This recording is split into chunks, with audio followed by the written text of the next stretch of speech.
బిస్మిల్లి గారు, red book red book red book ప్రతి 3 నెలలకు ఒకసారి ఆంధ్రప్రదేశ్లో ఈ వ్యవహారం బయటికి వస్తుంది.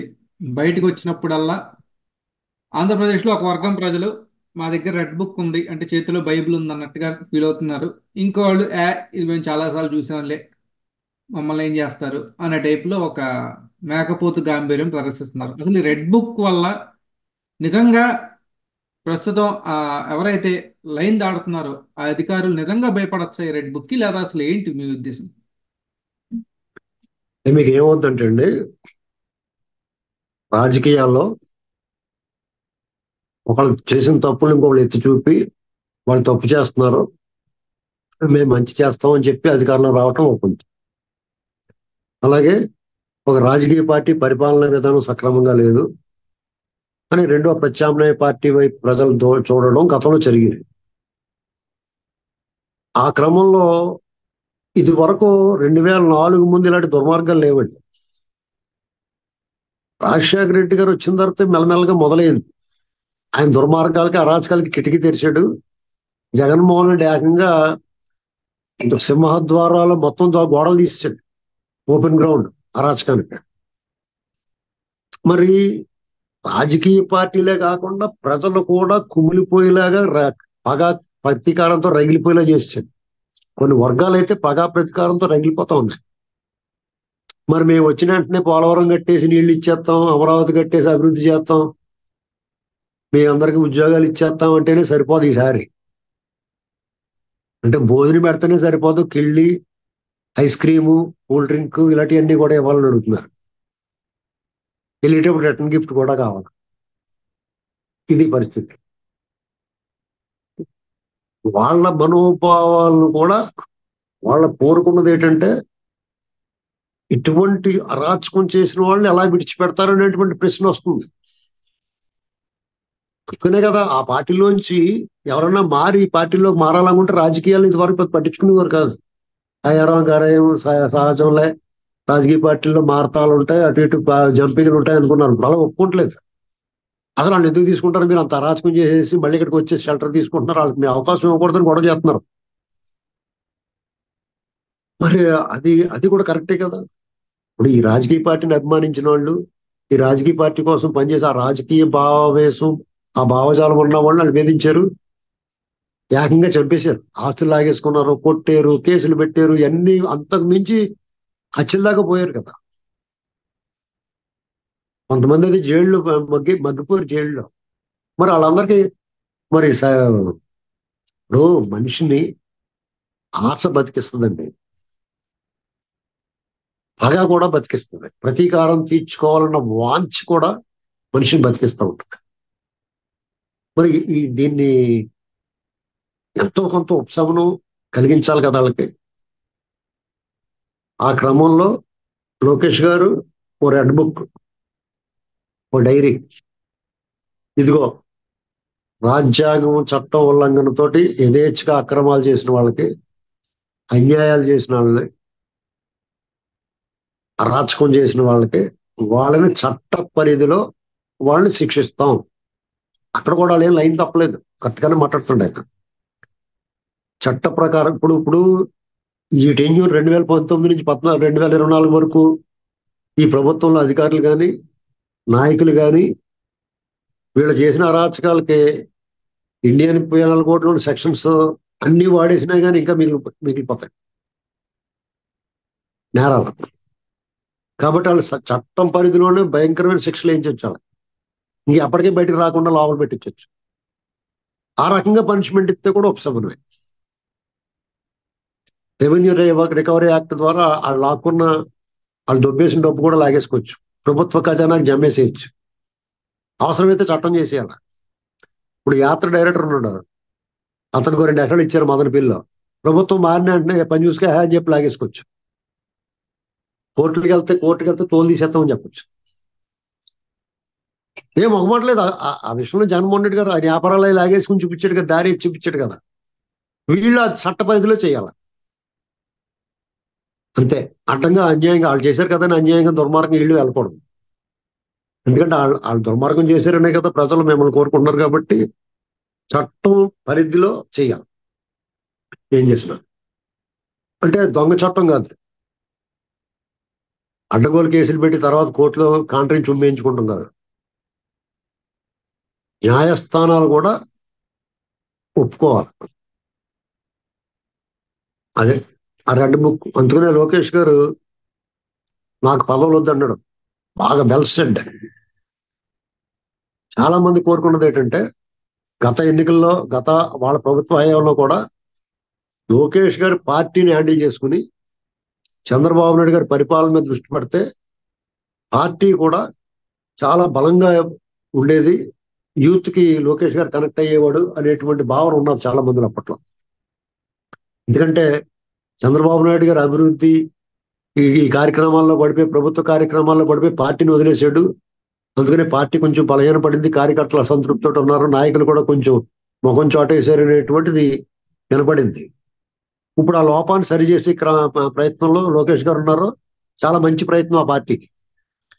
ఒక ఒక తెలుగుదేశం లాంటి రాజకీయ పార్టీ చాలా బలంగా ఉంటే రాష్ట్రానికి చాలా మేలు జరుగుతుంది, అది నిజం, అది ప్రూవెన్ ఫ్యాక్ట్. కాబట్టి వాళ్ళ పార్టీని వాళ్ళు బలోపేతం చేసుకుని అది కూడా సక్రమమైన మార్గంలో పద్ధతిగా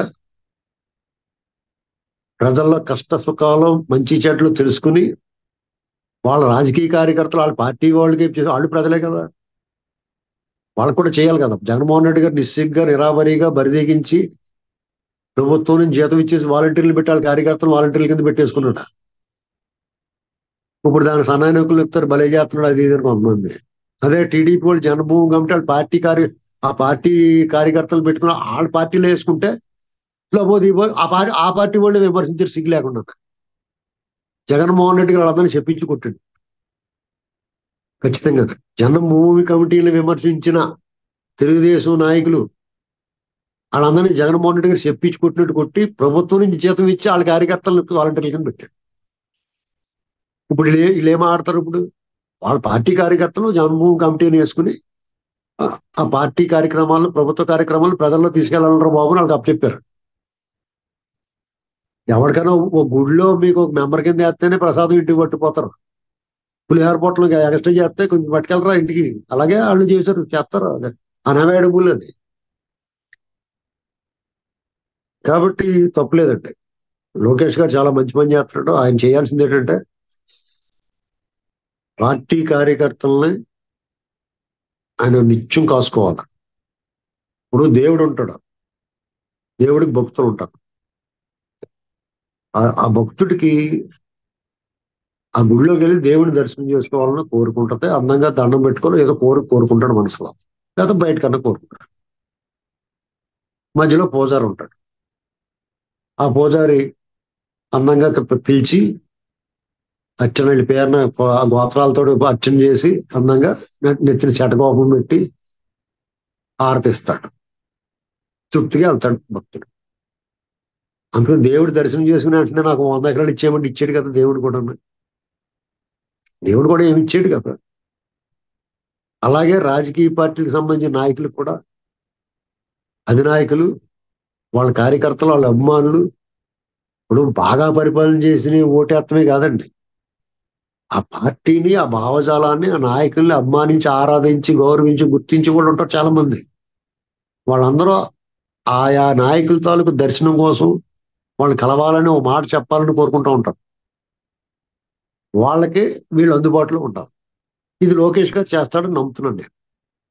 ఆయన నాకు పదవులు వద్దు, ప్రోటోకాల్ వద్దు, నేను ప్రజల్లో ఉంటాను, నా కార్యకర్తలు కాపాడుకుంటాను, వాళ్ళ ధైర్యాన్ని ఇస్తున్నాడంటే డెఫినెట్ గా ఆ పని చేస్తే కనుక ఆయన తిరిగి లేకుండా 40-50 ఏళ్ళు లీడర్గా ఉంటాడు. లోకేష్ గారు పాదయాత్ర చేసి ప్రజల్లోకి వెళ్ళిన తర్వాతే కదా ఆయన హీరో అయ్యాడు, లీడర్ అయ్యాడు. మీరు ఎంత పెద్ద పదవి చేసిన ఇంట్లో కూర్చుని కేసీఆర్ గారు ఏమయ్యాడు? తుంటి భీముకి ఇరిగిపోతే పరామర్శలకు పరిమితం అయ్యాడు ఆయన, అవునా కదా. ఇంకా ఆయన ప్రజలతో కనెక్షన్ ఏముందో తెగిపోయిందా? చంద్రబాబు నాయుడు గారు ఇవాళ ఇప్పుడు diamonds are forever, legends are very few అని ఎందుకు అంటున్నాం? ఆయన నిత్యం ప్రజల్లో ఉంటాడు, కరోనా వచ్చినా కనపడ్డాడు మనకి ఏదో రూపంలో. కష్టం వచ్చినా నష్టం వచ్చినా ఆయన ముందు ఉంటున్నాడు. ప్రభుత్వం మీద పోరాటంలో మడమ తిప్పని పోరాటం కదండి. ఆయన గుర్తించడం మన కళ్ళు లేవు, చాలా మందికి కళ్ళు పేలిపోతాయి ఆయన గురించి మాట్లాడటానికి, నోరు లెగదు. ఆయన మామూలు పోరాటం చేసేటండి. దారుణంగా విమానాశ్రయాలు నిర్బంధించారు, ఇంటి గేటుకి తాళ్లు కట్టారు, రోడ్డు మీద నడిపించారు, హై సెక్యూరిటీ ఉన్నవాడిని రాళ్ల దాడులు చేశారు. ఇలాంటి దుర్మార్గాలన్నీ చూసిన తర్వాత లోకేష్ గారు కూడా వాళ్ళ పార్టీని బలోపేతం చేసుకోవడానికి, వాళ్ళ కార్యకర్తలు అందుబాటులో ఉండడానికి ప్రయత్నం చేయాలి. అలాగే వాళ్ళు చాలా అప్రమత్తంగా ఉండాల్సింది ఏంటంటే, చంద్రబాబు నాయుడు గారైనా లోకేష్ గారైనా వాళ్ళ వ్యక్తిగత సిబ్బంది, ప్రజలకి నాయకుడికి మధ్య ఉండే ఈ వ్యక్తులు, వాళ్ళు ఎలాగా వాళ్ళ దగ్గరగా ఉంటారు. కానీ వాళ్ళని అభిమానించి కొంతమంది కార్యకర్తలు, నాయకులు వాళ్ళ కోసం కలవాలనుకున్న వాళ్ళని వీలైనంత మంది నాకు కలపాలి. వాళ్ళు చెప్పాలనుకున్నది వాళ్ళు చెప్పుకొని వాళ్ళు చేస్తారా చేయరా తర్వాత విషయం. వాళ్ళ మనసులో భారం దిగుద్ది. వాళ్ళు చెప్పాలనుకున్న ఒక ఐడియా వస్తుంది ఒకటి, అది చాలా మంచి ఐడియా అనుకుంటారు, అది లోపల కుళ్ళిపోతూ ఉంటుంది. అది ఫేస్బుక్లోను సోషల్ మీడియాలోను కక్కేస్తూ ఉంటుంది. అది మంచి వచ్చేయడం.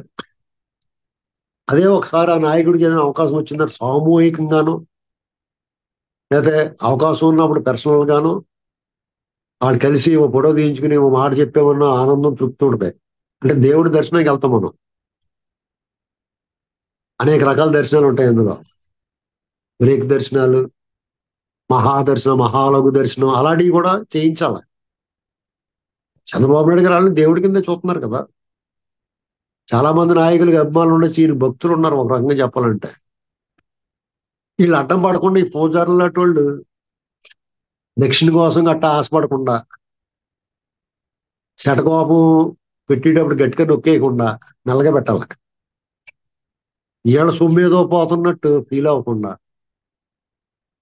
నీకు ఒక అవకాశం వచ్చింది ఆయన దగ్గర ఉండడానికి, దాంతో తృప్తిపడి, ఎదట వాళ్ళు పురుగుల్లాగాను నువ్వేదో చాలా గొప్పవాడు అన్నట్టుగా చూస్తున్నావు, ఆ దాటి బయటకు వస్తూ నువ్వు ఎందుకు పని చేయవు అది ఎవడన్నా కానీ. ఇది గమనించుకోవాలి. నాయకుడిని మీద నిజంగా అభిమానం ఉంటే నువ్వు అక్కడ పని చేయడానికి ఒప్పుకున్నప్పుడే ఆ కష్టం సుఖం అన్ని నీకు తెలుసు. పడాలా, ఎవరి కోసం పడతావు? ఒప్పుకున్న తప్ప వాయించక తప్పదు. ఏదో పెద్ద ఊరికి ఉపకారం చేసినట్టు చెప్పకూడదు. మీరు జీతానికి పని చేస్తున్నారు, జీతం లేకుండా పనిచేసే వాళ్ళు పార్టీలు చాలా మంది ఉన్నారు. వాళ్ళ దర్శనం కోసం వచ్చినప్పుడు, లేకపోతే వాళ్ళు కలవాలనుకున్నప్పుడు అడ్డం పడకుండా వాళ్ళని కలపడానికి చూడాలి. అది లోకేష్ గారు తీసుకునే ఈ నిర్ణయానికి, రెడ్ బుక్ పార్టీలో ప్రజలతో మమేకం అవుతాను, కార్యకర్తలను ముద్రిస్తాను అని చెప్తున్నారు కాబట్టి దానికి ఇది ఏడానవుద్ది. లోకేష్ గారు అలా చెప్తూ ఉంటాడో, లోకేష్ గారిని ఎవరన్నా కలవాలనుకుంటే ఆ గ్యాప్ లేకుండా నువ్వు తలుపులు మూసేస్తుంటే మధ్యలో ఉన్నవాళ్ళు అని చెప్పిన దానికి విలువ ఏముంటుంది? ఇది గమనించుకోవాలి అంతే. మిగతాదంతా సూపర్ లోకేష్. ధన్యవాదాలు సార్ నరసింహులు గారు.